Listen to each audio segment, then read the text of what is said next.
friends, this is Naina Anand here.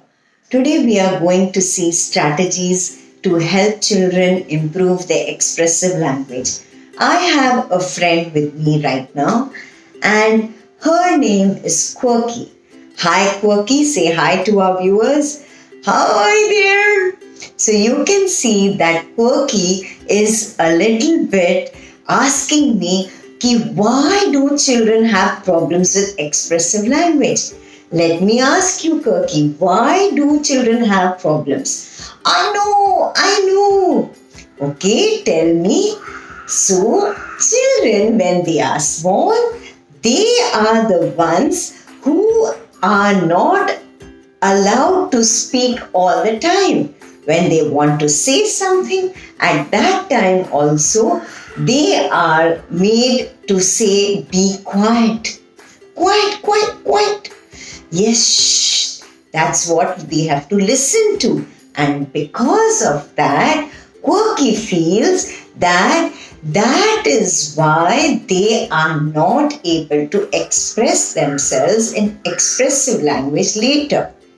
Thank you, Quirky. Bye. So that's our tip number one, that we need to listen to our children. We need to listen to what are they saying. If there are grandparents around, then grandparents always have time to listen to their children. So the first one is listen and allow them to speak. That starts from when they are very tiny and small. Tip number two, as they grow up, teach them to make meaningful sentences. For example, you can see that there is a picture of a summer and you would show them the picture of the sun and say, it's very hot and you are here in the heat, in the hot sun. You're wearing a cotton dress. What would you do? They would say, yay! We would go to the beach and we would have an ice cream or we would drink cold water. Now these sentences that they are expressing are what they would do and it makes meaning to them.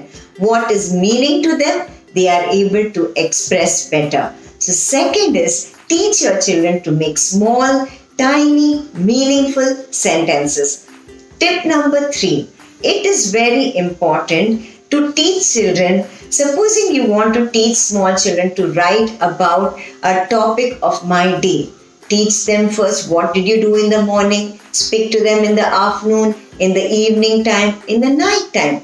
Then make a road map for them. This is your morning time, your afternoon time, your evening time, your night time. Now can you write 2 points? It's easier for them. Similarly, if they are writing on my family, they could start with, grandparents, their names, their age, what they like, what they do at home, parents, their names, their age. And if you follow a certain pattern, like brothers and sisters and then themselves, they find it very easy to describe and to write.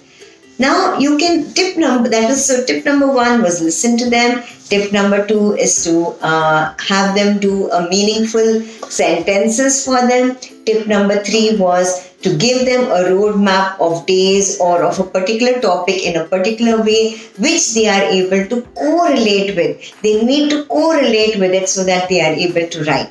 Tip number four, you can have any drawing on the board. For example, here I have just taken the photograph of a pirate. Now, this person is having his one eye closed. You can ask them to describe his band, his hair turban, his eyes, his one eye is closed, his hair, his nose, his mouth, his bows, and you can ask them to speak about, and you can tell them a little bit who he is, what is the meaning, what they do on ships, how they steal things from people, go and find treasures, and that is the way you could help them. Show them any picture and ask them to speak few sentences on it.